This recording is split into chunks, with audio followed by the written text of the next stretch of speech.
teman YouTube channel gue, nama gue Jeffrey. Nah, di video kali ini gue mau review salah satu produk yang baru gue beli kemarin. Literally kemarin, 1 hari sebelum pembuatan video ini. Jadi kalau kalian sering nonton Instagram gue, JKT Delicacy, kalian tahu gue sering bikin video. Lebih sering dibandingkan gue bikin video di YouTube ya.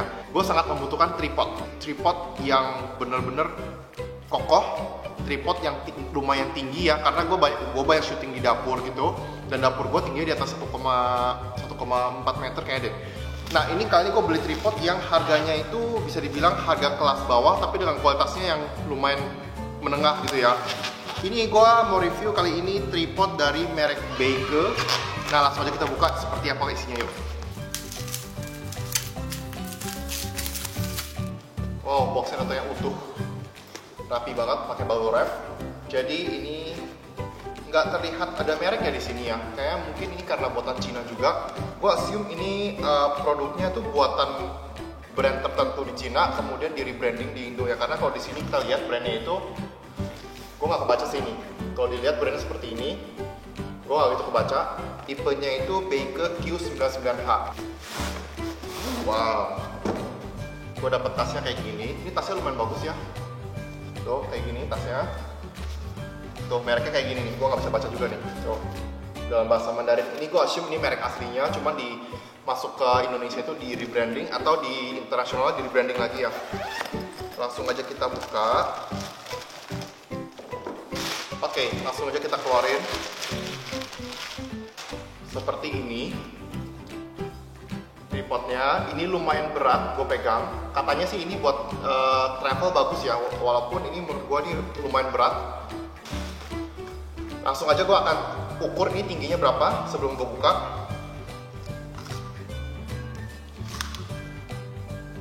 Oke, tingginya ini sekitar 40 cm gitu sebelum gue open ya. Ini langsung gue buka aja seperti ini. Wow.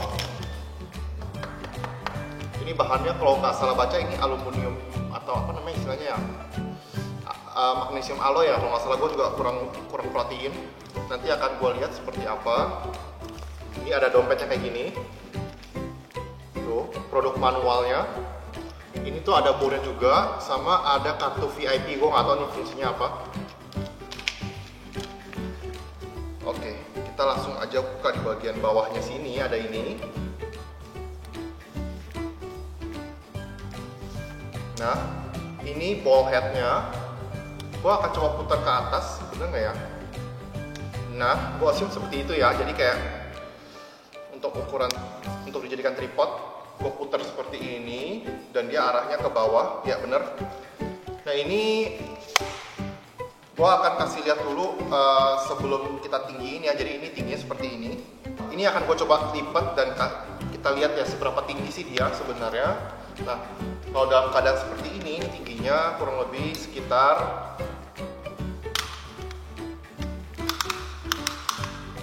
sekitar 80 cm dalam keadaan seperti ini. Nah, ini yang gue perhatiin kemarin sebelum gue beli itu, gue sempet baca-baca beberapa review. Jadi ini bisa dijadiin tripod sekaligus bisa dijadiin monopod karena bagian kakinya ini bisa dilepas. Tapi nanti kan gue lihat seperti apa ya cara lepasnya. Nah, ini bagian di sininya ini seperti ini tuh. Jadi kalau kalian mau tinggiin kan tinggal lepas dan dikunci lagi. Sama juga seperti yang bagian bawahnya. Nah, kunci. Nah, seperti ini. Oke. Nah, di bagian besi ini ada yang warna kayak bronze gitu. Di sini ternyata ada tulisannya. Ini removable monopod di sini. Nggak tahu kalian kebaca atau enggak nih. Tuh. Ini langsung aja gue akan coba lepas. Nah, ini kalau dilepas belok ke kiri, buka ke kiri, dilepas. Ini akan terlepas seperti ini. Oke, jadi di bawah tripod ini nih, bagian sini, di bagian tangkainya, di bagian bawah ini ada mur yang bisa dibuka kayak gini. Ini dilepas. Kemudian tadi gue udah kendurin kuncinya. Nah, ini kelepas seperti ini. Ini yang bakalan jadi monopodnya. Tuh. Wow, dia lumayan kokoh banget. Ini tingginya tuh tinggi banget. Gue akan coba buka dari bawah ini.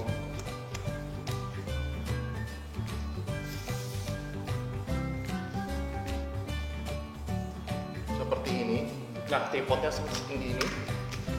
Wow. Nah, untuk perbandingan aja tinggi gua ini 1,74 cm. Kalau gua jajarin tingginya seperti ini. Nah, ini mungkin tingginya seperti setinggi hidung gua ya. Mungkin ini di angka 1,5 meter lebih gitu dikit. Nah, seperti ini. Ini cocok banget buat kalian yang mau pakai ini untuk monopod di taruh kamera di sini. Karena ini lumayan kokoh ya, kokoh banget. Nih kalau gua ketok nih. Ini juga bahannya kayak besi gitu loh, bukan plastik gitu.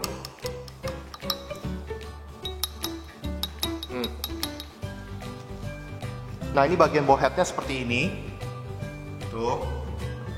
Mereknya ya. Tuh. Nah, di sini banyak konfigurasinya. Gua belum begitu paham tentang fungsi-fungsinya. Nanti akan gue pelajari karena ini baru pertama kali gue beli monopod dengan tripod dengan fitur seperti ini ya. Di sini ada ukuran untuk yang ada penstabilnya. Di sini juga ada satu. Ini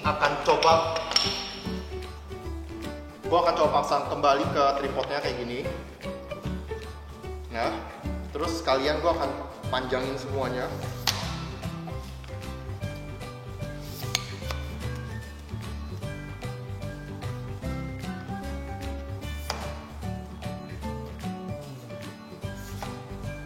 Nah, kurang lebih seperti ini.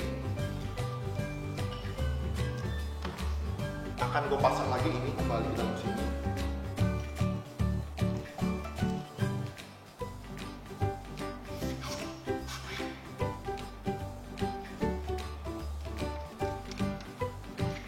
Di sini ada penguncinya.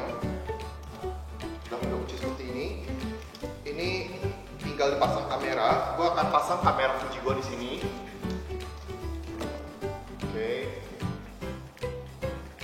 Nah, ini kalian udah lihat ini tinggi banget. Jadi kamera gua tuh udah hampir setara tinggi kepala gua gini. Ini benar-benar tinggi banget. Apalagi kalau ini mungkin kalau sedikit ditegakin lagi, ini akan lebih tinggi lagi. Nah, seperti ini. Ini mungkin udah hampir lebih tinggi dari kepala gua ya. Nah, karena kakinya juga lumayan kencang, jadi kayak ini aman banget. Nah, seperti ini. Tuh, ini udah lebih tinggi dari kepala gua ya.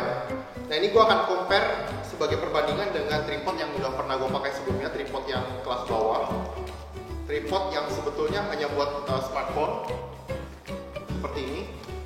Ini tripod waveform yang gue pakai selama ini. Jadi lihat ukurannya aja mungkin kayak cuma 2/3 ya kali ya.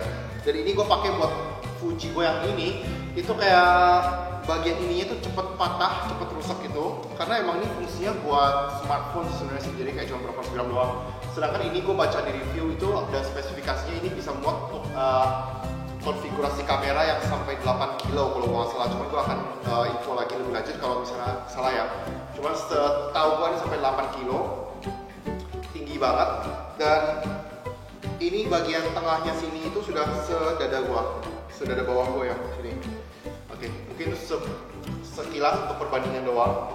Nah, sekarang gue mau ubah fungsi tripod ini supaya dia bisa difungsikan sebagai kamera makro atau kamera bawah ini. Jadi akan gue buka dulu di sini. Nah, ini ketika lepas akan gue angkat seperti ini. Kemudian, nah karena ini lumayan kencang, jadi kayak aman banget. Nih, ini akan gue pasang dari bawah. Cuman harus hati-hati, jangan sampai terjatuh ya. Seperti ini. Ini gue kencengin di sini dan dia lumayan kencang sini. Tuh. Ini udah aman banget tuh. Nggak akan terjatuh.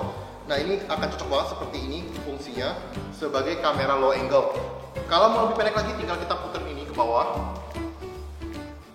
Ya, ini gue puterin biar kendor dan dia akan turun ke bawah.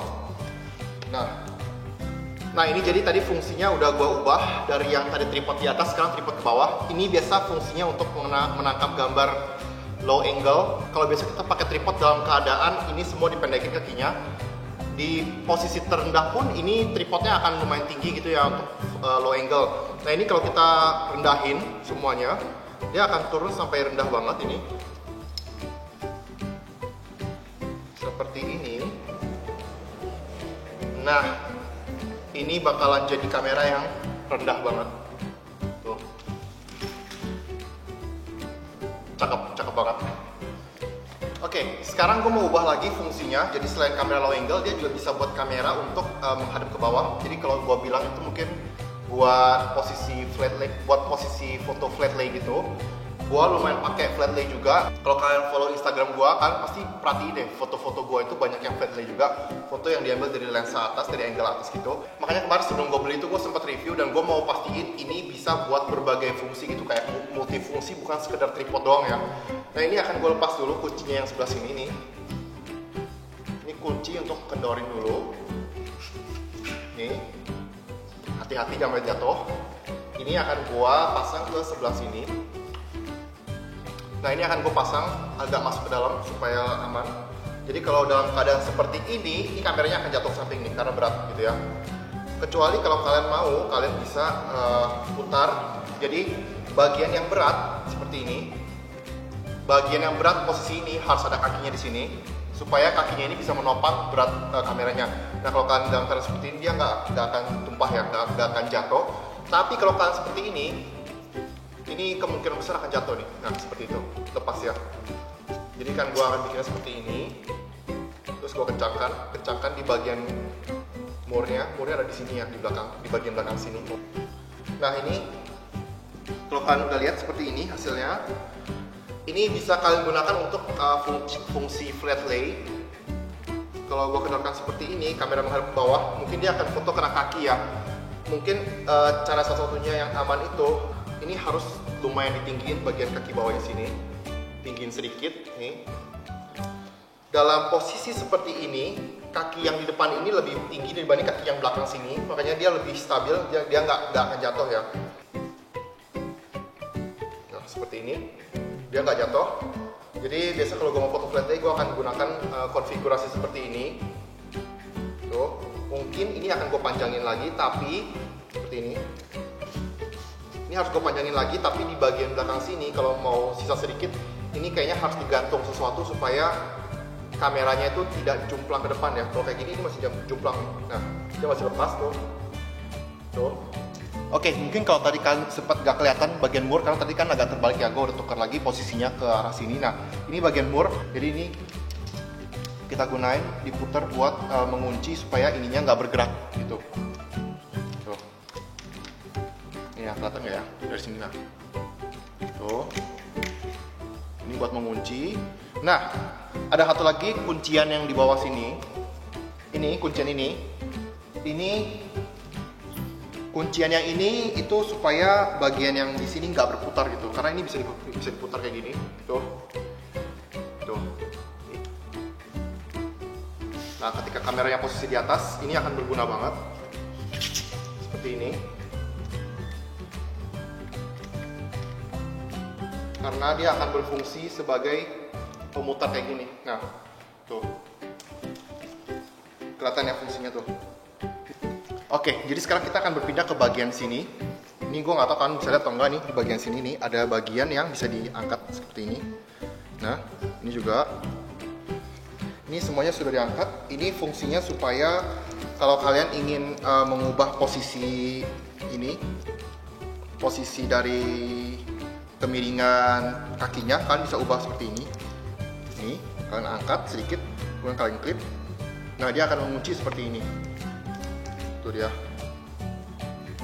ini diangkat sedikit, diangkat, dikunci, dia akan mengunci seperti ini. Jadi dia nggak bisa lebih rendah dari ini lagi nih, karena dia udah dikunci dan diklip seperti ini. Gua nggak tahu apakah ini fungsinya buat apa. Mungkin itu akan bagus untuk fungsi flat lay mungkin ya, karena kalau tadi kita flat lay itu kan kelihatan kakinya ya. Mungkin dengan memanjangkan seperti ini kakinya jadi nggak kelihatan. Coba di sini. Nah, dengan memanjangkan kaki seperti ini, otomatis kakinya akan lebih kuat, kameranya nggak akan jatuh ke bawah, dan flat lay ini juga di bawah, bagian bawah sini akan kosong gitu ya, seperti ini. Ini mungkin bisa kalian tinggiin lagi supaya kakinya lebih nggak terlihat ya. Nah, dengan gua lebarin kakinya memanjang seperti ini, flat lay-nya ini akan lebih jelas, soalnya ini bagian bawahnya clear, nggak kelihatan sama sekali. Ini gua akan kasih lihat dari versi samping seperti ini. Nah, Dari sisi samping dia akan terlihat seperti ini. Bagian tengah ini akan clear. Kalian mau foto untuk flat lay bisa. Jadi ini bagian samping buat kaki, buat penahan gitu. Let's say kita mau foto sesuatu di bawah, tinggal taruh objeknya di bawah sini. Ini udah menjadi konfigurasi flat lay. Tinggal kalian sesuaiin aja arah cahaya. Kalau misalnya cahaya dari atas, otomatis bagian bawahnya sini akan berbayang. Nah itu pinter-pinternya kalian untuk setting kamera dan lightingnya dari mana supaya bagian bawah sini tidak terlihat bayangan gitu. Oke, sebelum gue tutup review kali ini, gue akan kasih lihat lebih detail close-up-nya. Ini tadi yang buatannya tipenya QZSD Q999H merek Baker. Ini bisa diputar seperti ini. Ini ada beberapa konfigurasi ya. Belum gue pelajari semuanya fungsi-fungsi ini, tapi so far gue lihat ini bagus banget kok. Bahannya kokoh gitu. Nah di bagian sini ada angka-angkanya tuh. Angka-angkanya. Kemudian di bagian bawah sini, nah ini tadi yang gue bilang, ini yang bisa dilepas sebagai monopod. Ini removable monopod. Terus kemudian di sini ada bagian klip yang buat diangkat seperti ini. Ini yang tadi gue jelasin, yang bisa dipasang di sini supaya tripodnya ini kakinya angle-nya bisa dimiringin ke atas lagi, lebih miring gitu ya. Ini untuk mengencangkan bagian ini, mengencangkan ini supaya tidak kendor naik ke atasnya. Kemudian di bagian bawah sini ini untuk mengencangkan supaya bagian berputar ini bisa dikencangkan jadi tidak bergerak gitu. Ini lubang untuk konfigurasi flat lay kalau tadi tiangnya ditusuk seperti ini. Sekian dulu untuk review gue kali ini, review tripod merek Baker QZSD Q999H. Kalau kalian ada pertanyaan, silakan aja langsung tanyakan langsung di komen di bawah ini. Kalau kalian suka, jangan lupa untuk like dan subscribe YouTube channel gua. Dan sampai jumpa di video-video berikutnya. Sampai jumpa.